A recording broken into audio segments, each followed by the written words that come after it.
Bab 1085. Perpisahan perguruan rusa putih. Melihat adegan ini, ekspresi Jeffrey Su dan yang lainnya sangat berubah. Mereka tidak pernah berpikir bahwa Chaneli bisa begitu tak tahu malu. Chaneli ini adalah seorang setengah pendekar kaisar. Jeffrey Su bergerak dan bergegas menuju panggung kontes. Namun ada satu orang yang lebih cepat darinya, yaitu Irene An. Ketika Chaneli muncul di medan perang kosong, Irene An sudah bergerak. Di Void Battlefield, setelah membunuh Roni Su dengan pedang, warrior yang hendak pergi. Pada saat ini, ekspresinya tiba-tiba berubah. Dia tidak mengharapkan seseorang untuk menyelinap menyerangnya. Dapat berbalik dan menghunus pedang. Puff. Sebuah energi pedang berwarna darah menyembur keluar, namun tak lama kemudian energi pedang berwarna darah ini ditebas oleh Chaneli dengan sebuah pukulan, lalu dia menonjoknya lagi. Pukulan ini hampir sampai ekstrim, warrior yang tidak bisa menghindar sama sekali, dan langsung terkena pukulan ini. Boom. Seteguk esensi darah keluar dari mulut warrior yang, dan kemudian, warrior yang terbang terbalik. Chaneli hendak membuat gerakan lain, tetapi pada saat ini, tombak panjang datang dengan cahaya tombak emas. Ada sentuhan penghinaan di mulut Chaneli, dan dengan tamparan dengan tangan kanannya, cahaya tombak menghilang dengan segera, tombak panjang itu terbang kembali. Chaneli bergerak dan menembak warrior yang masih terbang mundur. Pada saat ini, Howard tiba-tiba muncul di depan Chaneli. Howard tersenyum dan berkata, "Chaneli, aku kebetulan gatal. Aku ingin mencari seseorang untuk belajar. Ayo." Setelah itu, dia tidak memberi Chaneli kesempatan untuk berbicara sama sekali, dia hanya meninjunya. Boom. Meninju, seluruh medan perang yang kosong runtuh seketika. Sesaat kemudian, warrior yang dan Irene An muncul di panggung kontes yang telah berubah menjadi bubuk. Pada saat ini, warrior yang telah mengambil kembali langit pemakaman, tetapi sebelum sampai di depan dadanya, ada cetakan telapak tangan yang luar biasa mencolok. Telapak tangan ini cetak langsung membuat dada warrior yang penyok. Saat ini, dada warrior yang telah rusak parah. Tidak hanya itu, ada juga banyak retakan seperti jaring laba-laba di bagian atas tubuhnya. Di depan warrior yang dan Irene An, ada Howard, dan di depan Howard adalah Chaneli. Pada saat ini, wajah Chaneli sangat suram. Dia dengan sedikit pucat, tangan kanannya di belakangnya gemetar. "Howard, apakah kamu benar-benar ingin ikut campur dalam urusan fraksi hukum?" Chaneli bertanya dengan sungguh-sungguh. "Mencampuri urusan fraksi hukum?" Howard sedikit terkejut, lalu menggelengkan kepalanya dan berkata, "Chaneli, aku tidak tertarik dengan omong kosong fraksi hukummu. Tanganku gatal, dan aku ingin mencari seseorang untuk belajar. Itu saja."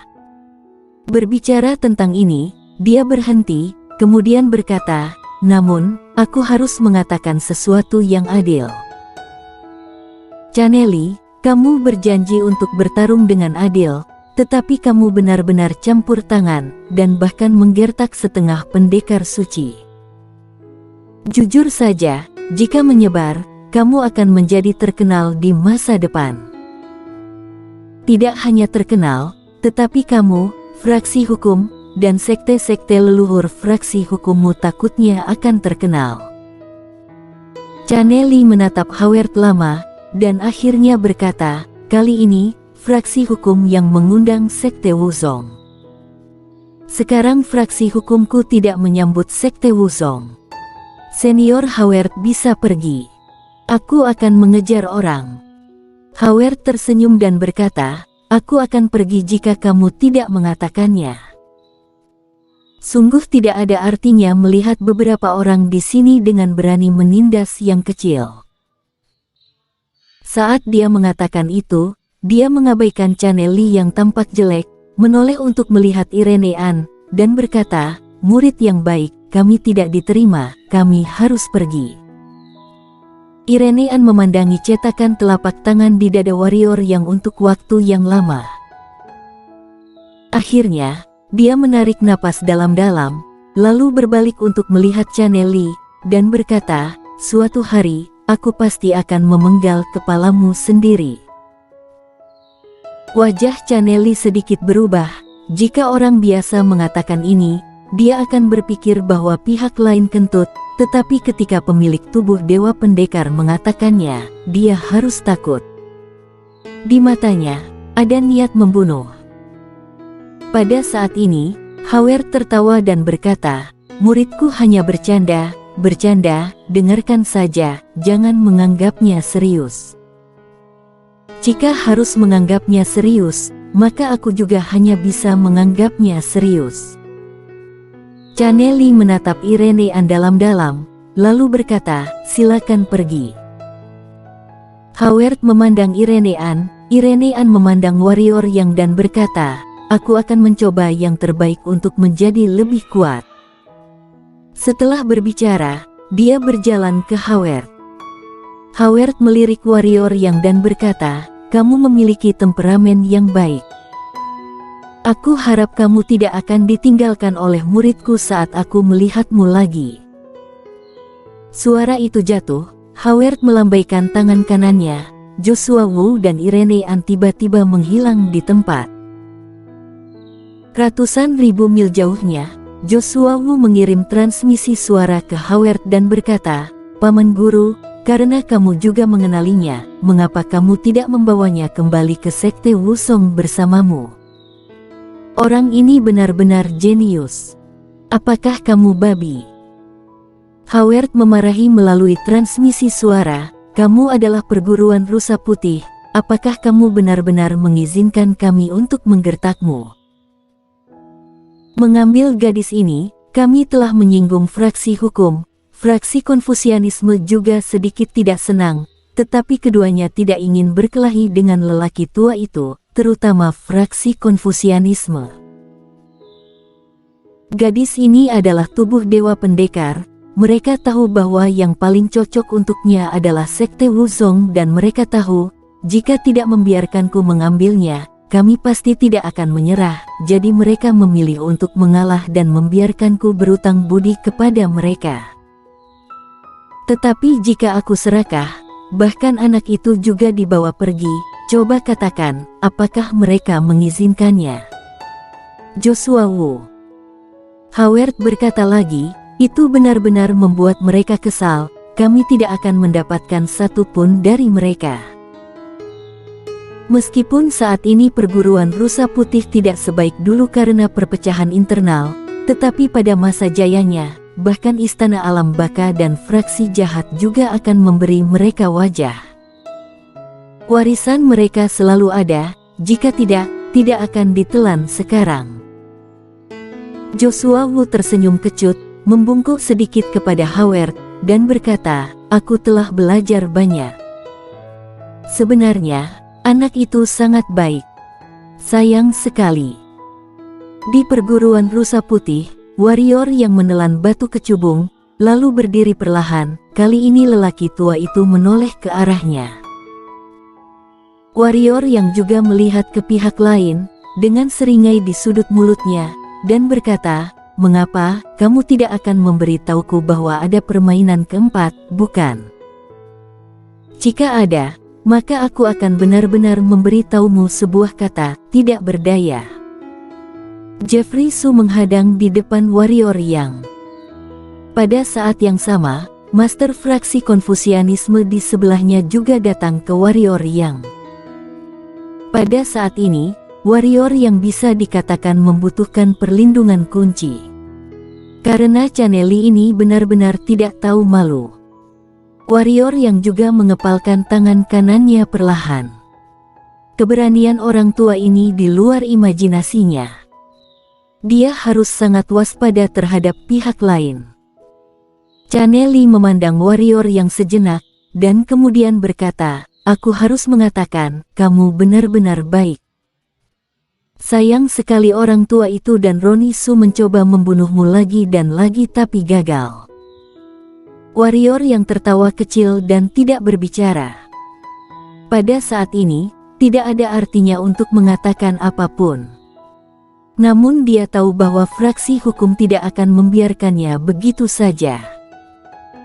Pada saat ini, Brahman, yang sedang menonton platform upacara, tiba-tiba berdiri dan berkata, semuanya, kompetisi sudah berakhir sekarang, dan tidak ada gunanya aku tinggal di sini.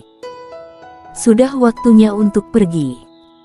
Sama seperti Sekte Wuzong, dia tidak tertarik berurusan dengan fraksi Konfusianisme dan fraksi hukum.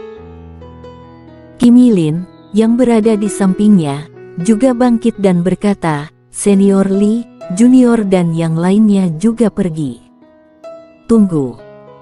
Tepat ketika Brahman, Sekte Senba dan yang lainnya hendak pergi, Chaneli tiba-tiba berkata, semuanya, harap tunggu sebentar. Brahman menoleh untuk melihat Chaneli dengan sedikit keraguan di matanya. Chaneli berbalik dan berkata, alasan mengapa fraksi hukumku mengundang kalian untuk datang kali ini adalah untuk mengundang kalian untuk menyaksikan sesuatu, jadi tolong tunggu sebentar.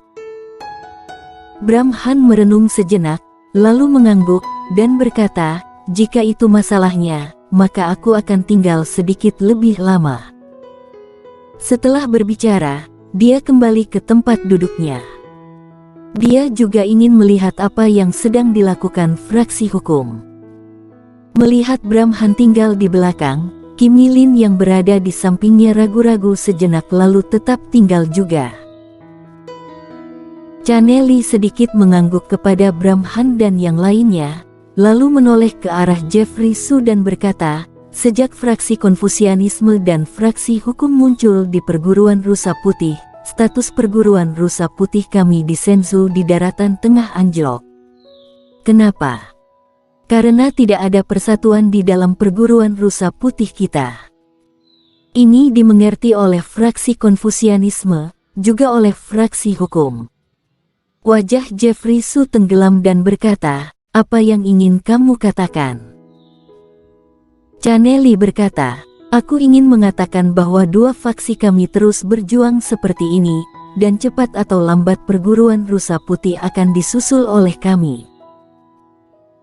Pada saat itu, perguruan rusa putih mungkin tidak akan mampu berdiri di tengah-tengah Senzu di daratan tengah dan apa yang menunggu fraksi hukum dan fraksi Konfusianisme adalah kebinasaan. Selama bertahun-tahun, fraksi Konfusianisme telah memaafkan, tetapi fraksi hukummu semakin tidak tahu diri. Kata Jeffrey Su dengan sungguh-sungguh. Chaneli melambaikan tangannya dan berkata, tidak masuk akal siapa yang benar dan siapa yang salah. Aku hanya ingin mengatakan bahwa jika kedua faksi kita terus bertarung seperti ini, kita hanya akan kehilangan keduanya. Apa yang ingin kamu katakan? Jeffrey Su mengerutkan kening. Chaneli menarik napas dalam-dalam. Dia melirik semua orang di lapangan, dan berkata, karena jalannya berbeda, mengapa kita masih membentuk yang disebut perguruan rusa putih? Fraksi hukum dengan suara bulat memutuskan untuk berpisah dan di masa depan kalian berjalan sendiri, dan kami akan mengikuti jembatan papan tunggal kami. Suara Chaneli jatuh. Pada saat ini, lusinan sinar cahaya naik ke langit di kejauhan, dan kemudian lusinan orang muncul di belakang Chaneli. Semuanya adalah pendekar suci yang tinggi. Berpisah, kata Chaneli sambil menatap langsung ke arah Jeffrey Su. Bersambung.